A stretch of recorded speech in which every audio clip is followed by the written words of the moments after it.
Uşaqlarda psixoloji travmaları yaradan səbəblər. Psixoloji travma nədir? Hər hansı hadisə və ya epizoda qarşı reaksiya və prosesdir. Travmalar uşağın dünyaya baxışını dəyişir.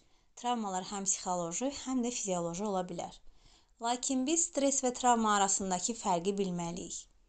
Stres normal olmayan situasiyalara qarşı orqanizmin verdiyi normal reaksiyadır. Stresin başlanğıcı, davamı və sonu olur. İmtahandan zəif nəticə alırıqsa və ya imtahandan keçə bilmiriksə, bizdə stres yaranır. Stres sağlam reaksiyadır. Travma mənfi faktorların təsiri nəticəsində insanın psixi sağlamlığı zədələnir. Stresdən fərqli olaraq normal reaksiya deyil. Stres həddindən artıq olduqda travmaya səbəb ola bilər. Uşaqlarda psixoloji travmanın yaranma səbəbləri iki qrupa ayrılır. Müəyyən olan səbəblər, qeyri-müəyyən səbəblər. Müəyyən olan səbəblərə aiddir. Hərbi vəziyyət, terror şahidi olması, təbii fəlakət, təcavüzə məruz qalması, qəddar münasibət görməsi və s. Qeyri-müəyyən səbəblər, mübahisə və konflikt, qəddarlığa şahid olmaq, xəstəlik, tibbi prosedurlar, vərdişlərin dəyişməsi və s. Şok travması nədir? Bu, qısa zamanda olan hadisələrə verilən reaksiyadır. Məsələn, parkda anidən bir itin yellənəcəklərin arasından çıxaraq uşağa hücum etmək istədiyi anda baş verə bilər.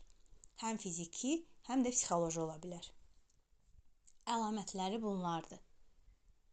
Uşağın reaksiyalarının əvvəlkilərə nisbətən daha donuq olması, əyləndiyi, güldüyü, heç nədən əvvəlki kimi zövq almaması, çox ağlaması, əsəb partlamaları yaşaması, çox həyəcanlanma, mənasız aktiv hərəkətlər etməsi, aqressivləşərək başqalarını dişləmək, vurmaq, qısa müddətli yaddaş pozuntusu, nadir hallarda görmə problemləri də yaşaya bilər. Bu zaman valideynlər və ya uşağın yanında olan böyüklər nə etməlidir? Əvvəl valideyn özü sakit olmalıdır. Əgər valideyn özü həyəcanlıdırsa, ağlayırsa, uşağı sakitləşdirə bilməyəcək və ya buna çox gec nail olacaq.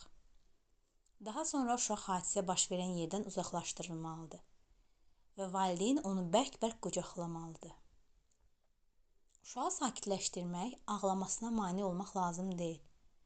Əksinə, ağlaması üçün ona zaman verməliyik. Ardınca uşağa nə baş verdiyi izah edilməlidir. Hadisənin necə və nə üçün olduğunu uşağa açıqlamaq lazımdır ki, beynində suallar qalmasın.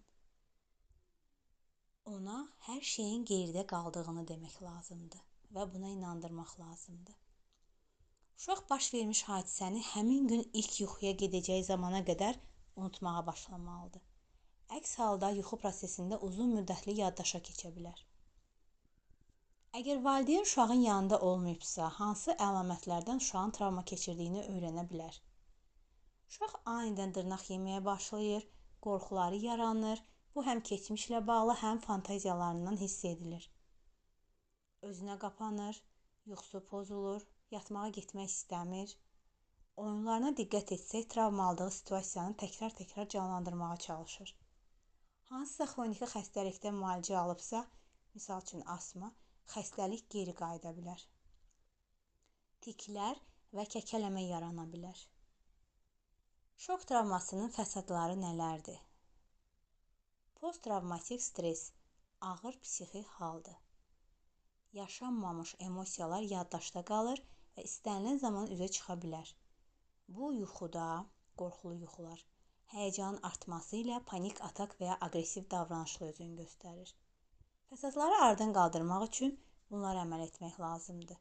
Uşaq psixoloqunun dediklərini etmək, evdə sakit mühit yaratmaq, onun hisslərini dəstəkləmək, uşağın özgüvənini qaldırmaq, idmanla məşğul olmasına şərait yaratmaq və onu dəstəkləmək, öz həyatını özünün planlaşdırmağına kömək etmək, yəni nə yeyəcək, hara gedəcək və s. bunlarda. Uşağı həddindən artıq qoruma altına almaq, sosial çevrədən məhrum etmək isə qətiyyən olmaz.